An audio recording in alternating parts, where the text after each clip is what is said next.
اعوذ باللہ من الشیطان الرجیم بسم اللہ الرحمن الرحیم. پناہ مانگتا ہوں میں اللہ کی شیطان مردود سے. شروع اللہ کے نام سے جو بڑا مہربان نہایت رحم والا ہے. تلک الرسل فضلنا بعضهم على بعض منهم من کلم اللہ ورفع بعضهم درجات وآتينا عيسى ابن مريم البينات وأيدناه بروح القدس ولو شاء الله ما اقتتل الذين من بعد ما جاءتهم البينات ولكن اختلفوا فمنهم من آمن ومنهم من كفر ولو شاء الله ما اقتتلوا ولكن الله يفعل ما يريد. یہ پیغمبر جو ہم وقتاً فوقتاً بھیجتے رہے ہیں، ان میں سے ہم نے بعض کو بعض پر فضیلت دی ہے. بعض ایسے ہیں جن سے اللہ نے گفتگو کی اور بعض کے دوسرے امور میں مرتبے بلند کیے. اور عیسیٰ ابن مریم کو ہم نے کھلی ہوئی نشانیاں عطا کی اور روح القدس سے ان کو مدد دی. اور اگر اللہ چاہتا تو ان سے پچھلے لوگ اپنے پاس کھلی نشانیاں آنے کے بعد آپس میں نہ لڑتے، لیکن انہوں نے اختلاف کیا تو ان میں سے بعض تو ایمان لے آئے اور بعض کافر ہی رہے. اور اگر اللہ چاہتا تو یہ لوگ باہم جنگ و قتال نہ کرتے، لیکن اللہ جو چاہتا ہے کرتا ہے. یا ایھا الذین آمنوا انفقوا مما رزقناکم من قبل ان یأتی یوم لا بیع فیہ ولا خلة ولا شفاعة والکافرون هم الظالمون. اے ایمان والو، جو مال ہم نے تم کو دیا ہے اس میں سے اس دن کے آنے سے پہلے خرچ کر لو جس میں نہ اعمال کا سودا ہو اور نہ دوستی اور نہ سفارش ہو سکے، اور کفر کرنے والے لوگ ظالم ہیں. اللہ لا الہ الا هو الحی القیوم لا تأخذه سنة ولا نوم له ما في السماوات وما في الأرض من ذا الذي يشفع عنده إلا بإذنه يعلم ما بين أيديهم وما خلفهم ولا يحيطون بشيء من علمه إلا بما شاء وسع كرسيه السماوات والأرض ولا يؤوده حفظهما وهو العلي العظيم. اللہ وہ معبود برحق ہے کہ اس کے سوا کوئی عبادت کے لائق نہیں، زندہ ہمیشہ رہنے والا، اسے نہ اونگ آتی ہے نہ نیند. جو کچھ آسمانوں میں اور جو کچھ زمین میں ہے سب اسی کا ہے. کون ہے کہ اس کی اجازت کے بغیر اس سے کسی کی سفارش کر سکے؟ جو کچھ لوگوں کے روبرو ہو رہا ہے اور جو کچھ ان کے پیچھے ہو چکا ہے اسے سب معلوم ہے، اور وہ اس کی معلومات میں سے کسی چیز پر دسترس حاصل نہیں کر سکتے. ہاں، جس قدر وہ چاہتا ہے اسی قدر معلوم کرا دیتا ہے. اس کی بادشاہی اور علم آسمان اور زمین سب پر حاوی ہے، اور اسے ان کی حفاظت کچھ بھی دشوار نہیں. وہ بڑا عالی رتبہ اور جلیل القدر ہے.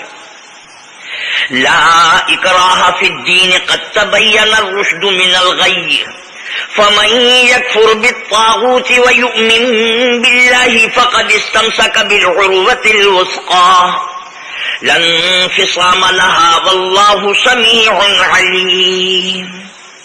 دین اسلام میں زبردستی نہیں ہے. ہدایت صاف طور پر ظاہر اور گمراہی سے الگ ہو چکی ہے. تو جو شخص بتوں سے اعتقاد نہ رکھے اور اللہ پر ایمان لائے اس نے ایسی مضبوط رسی ہاتھ میں پکڑ لی ہے جو کبھی ٹوٹنے والی نہیں، اور اللہ سب کچھ سنتا اور سب کچھ جانتا ہے.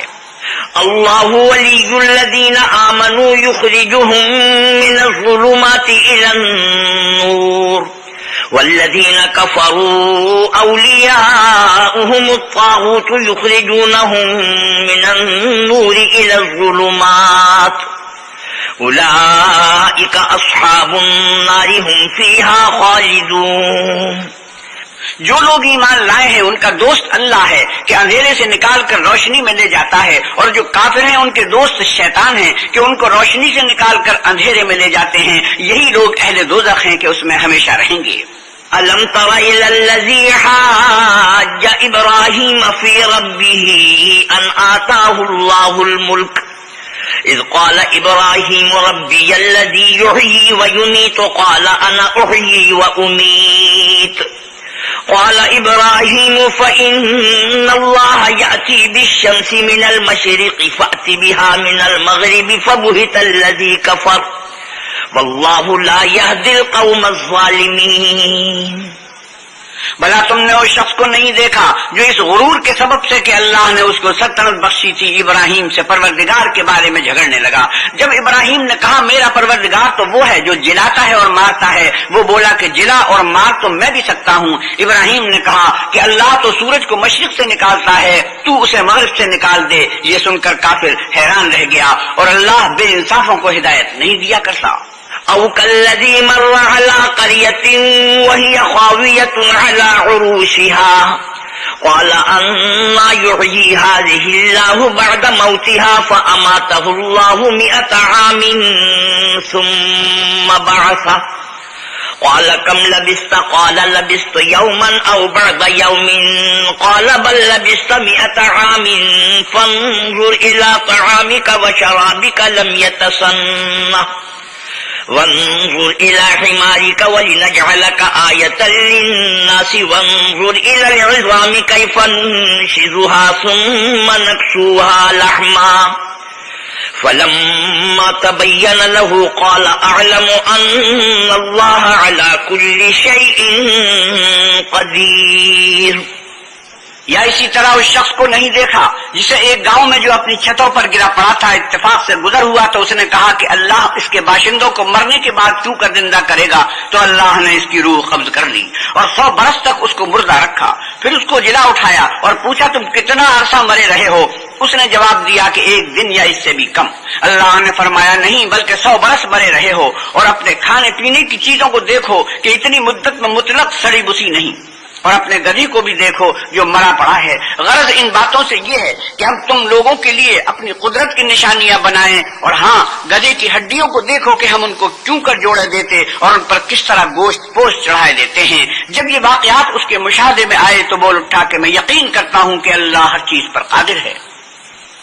وَإِذْ قَالَ إِبْرَاهِيمُ رَبِّ أَرِنِي كَيْفَ تُحْيِي الْمَوْتَى قال أولم تؤمن قال بلى ولكن ليطمئن قلبي قال فخذ 4 من الطير فصرهن إليك ثم اجعل على كل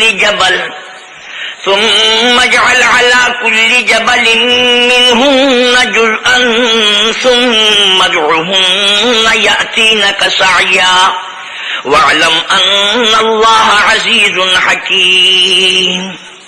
اور جب ابراہیم نے اللہ سے کہا کہ اے پروردگار مجھے دکھا کہ تو مردوں کو کیوں کر زندہ کرے گا، اللہ نے فرمایا کیا تم نے اس بات کو باور نہیں کیا؟ انہوں نے کہا کیوں نہیں، لیکن میں دیکھنا اس لیے چاہتا ہوں کہ میرا دل اطمینان کامل حاصل کر لے. اللہ نے فرمایا کہ 4 جانور پکڑ کر اپنے پاس منگا لو اور ٹکڑے ٹکڑے کرا دو، پھر ان کا ایک ایک ٹکڑا ہر ایک پہاڑ پر رکھ دو، پھر ان کو بلاؤ تو وہ تمہارے پاس دوڑتے چلے آئیں گے، اور جان رکھو کہ اللہ غالب اور صاحب حکمت ہے. مثل الذين ينفقون أموالهم في سبيل الله كمثل حبة أنبتت 7 سنابل في كل سنبلة 100 حبة والله يضاعف لمن يشاء والله واسع عليم. جو لوگ اپنا مال اللہ کی راہ میں خرچ کرتے ہیں ان کے مال کی مثال اس دانے کی سی ہے جس سے 7 بالیں اگیں اور ہر ایک بال میں 100 دانے ہوں، اور اللہ جس کے مال کو چاہتا ہے زیادہ کرتا ہے، وہ بڑی کشائش والا اور سب کچھ جاننے والا ہے. الذين ينفقون أموالهم في سبيل الله ثم لا يتبعون ما أنفقوا منا ولا أذى لهم أجرهم عند ربهم ولا خوف عليهم ولا هم يحزنون. جو لوگ اپنا مال اللہ کے رستے میں صرف کرتے ہیں پھر اس کے بعد نہ اس خرچ کا کسی پر احسان رکھتے ہیں اور نہ کسی کو تکلیف دیتے ہیں، ان کا صلہ ان کے پروردگار کے پاس تیار ہے، اور قیامت کے روز نہ ان کو کچھ خوف ہوگا اور نہ وہ غمگین ہوں گے. قول معروف ومغفرة خير من صدقة يتبعها أذى والله غني حليم. جس خیرات کے دینے کے بعد لینے والے کو ایذا دی جائے اس سے تو نرم بات کہہ دینی اور اس کی بے ادبی سے درگزر کرنا بہتر ہے، اور اللہ بے پرواہ اور بردبار ہے۔ یا ایھا الذین آمنوا لا تبطلوا صدقاتکم بالمن والأذى لا تبطلوا صدقاتكم بالمن والأذى كالذي ينفق ماله رئاء الناس ولا يؤمن بالله واليوم الآخر فمثله كمثل صفوان عليه تراب فأصابه وابل فتركه صلدا لا يقدرون على شيء مما كسبوا والله لا يهدي القوم الكافرين۔ مومنوں، اپنے صدقات و خیرات احسان رکھنے اور عیدہ دینے سے اس شخص کی طرح برباد نہ کر دینا جو لوگوں کو دکھاوے کے لیے مال خرچ کرتا ہے اور اللہ اور روز آخرت پر ایمان نہیں رکھتا، تو اس کے مال کی مثال اس چٹان کی سی ہے جس پر تھوڑی سی مٹی پڑی ہو اور اس پر زور کمے برس کر اسے صاف کر ڈالے۔ اسی طرح یہ ریاکار لوگ اپنے اعمال کا کچھ بھی صلاح حاصل نہیں کر سکیں گے، اور اللہ ایسے ناشکروں کو ہدایت نہیں دیا کرتا۔ صدق اللہ مولانا العظیم۔ وآخر دعوانا الحمد للہ رب العالمین۔